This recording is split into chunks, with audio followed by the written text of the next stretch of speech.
So through the span of my career, I have loved, addicted to, loved again, hated, enjoyed, addicted again, bitter to, hated, and now just kind of back to it's whatever. And I guess this is what you would call the Destiny cycle. It's the I hate Destiny 2, it's my favorite game. But unfortunately, Destiny is just kind of over. A lot of YouTubers are quitting and moving on to different things. And so, Destiny sits here. Finally over. Not technically over with, I think they're called seasons or episode, whatever the DLC stuff is after the final shape. That's still going on, but for the most part, the chase is over. The grind is over. And I don't know whether to feel happy about that. I've wanted an endpoint for Destiny 2, but I guess I never wanted this, with nothing on the horizon, a game sitting and taking on water. It's not really at all what I expected, but I did want to come back to the game to see what it is after the final shape, after everything is done, and I had fun. I only really played for 3 nights, and for a big portion of that, I was led through a lot of the cooler end game / interesting stuff by my friend, one of the oldest subscribers on the channel, Kami Senpai, great guy. And then shout out to Gary and a Scottish person, Irish person, I don't know. The shout out to the both of you as well. And man, just Destiny has really not changed, but I think I've grown a better appreciation for what it was and what it is. The grind is not over. There is still so many things to do in this game. And that's just because of all the unique things the game actually has to offer. Every single dungeon, every single raid, not strikes, but every single vendor, they all have something different, something unique to give to the player. And completionists, which are, I'm not gonna lie, are probably the entire Destiny collection of fans right now, they want to all hit. So there is still plenty to do, there is still power to grind and whatnot, and that's really interesting to see. I got led through the Presage exotic quest, which is just like going through an abandoned ship, and it was awesome. And all of that entire mission, it was like 20 minutes of recording. It was for one gun. And this gun is fucking awesome. Look at this.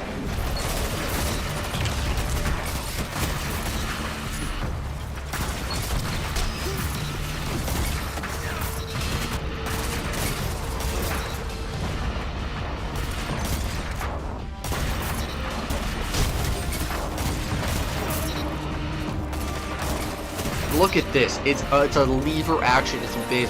I am getting off track. But there's still a lot to do in Destiny 2.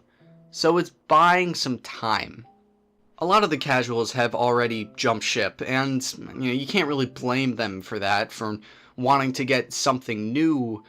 But Destiny 2 is the most unique game on the market. It combines a first-person shooter with MMO type stuff so well. It is the only looter shooter in the past decade to be popular, to be good. Honestly, just to be good. That alone is such a high bar to hit. And they're not going to find something else. Yeah, you can go to Call of Duty, you can go to, well, no one's going to Halo, but you could go to Halo and Valorant, all these other shooters. But Destiny itself is a unique game in a very vast gaming space. And that's something Bungie should be proud of, and honestly should have capitalized more. But the casual base is gone, and what's left is the hardcore fandom.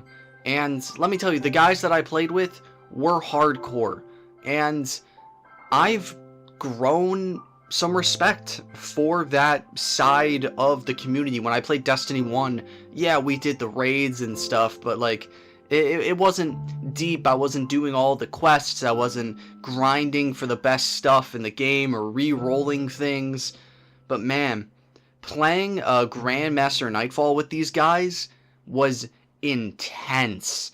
Because we died, we had to reset twice, and on the third attempt, we got it. And when we did, it was honestly a pretty cool feeling to honestly just fight through it. Yeah, it was the Devil's Lair, and it wasn't exactly that exciting, but man, it was awesome to finally do something. And yeah, I wasn't really doing anything. I was just kind of hanging in the back and trying not to die as those two carried me. Thanks again, Kami and Gary, my boys. But it was just awesome. And I've grown respect for these players because they're the only thing keeping Destiny alive right now. Regardless of whether I enjoy Destiny now or hate it in the future just to come back to it and so on and so on, that's the Destiny cycle for you. I want this game to be here for when I just want to go shoot things. And yeah, I may hate it and walk away because the grind is too much, because there's not enough to do, or there's too much to do, or all random a bunch of things, but I want Destiny to be here. And they're the only guys keeping it alive. And for that, I guess I have to thank the Destiny community that's still going right now, the ones that haven't quit, the YouTubers that haven't moved on. Yeah, it's tough to tie yourself to a game that is going to be dead in the next 2 years, probably. Especially with the Bungie layoffs and nobody really giving a shit about Destiny anymore. But I have found enjoyment in a game I don't think I was going to. And yeah, I may have to spend $60 for the final shape, and yeah, I'm probably not going to do that. But I think it's a game that I can finally just keep on my Xbox for a long time. And maybe eventually I'll get rid of it, but Destiny's final shape, Destiny's cycle, is something that's very important to me. It's important to my life, it's important to how I grew up, and all of those other things. So for that, I guess I do have to say thank you. And Destiny will never die. Not truly. Not yet. But it's not a dead game yet. And I guess that's really all we can ask for, right? Thank you so much for watching. Big shout out to Kami. I asked him if he wanted to lead me through some stuff. He was more than willing to. Check out his channel. It will be in the description below. I appreciate everybody watching, and I will see you guys next time.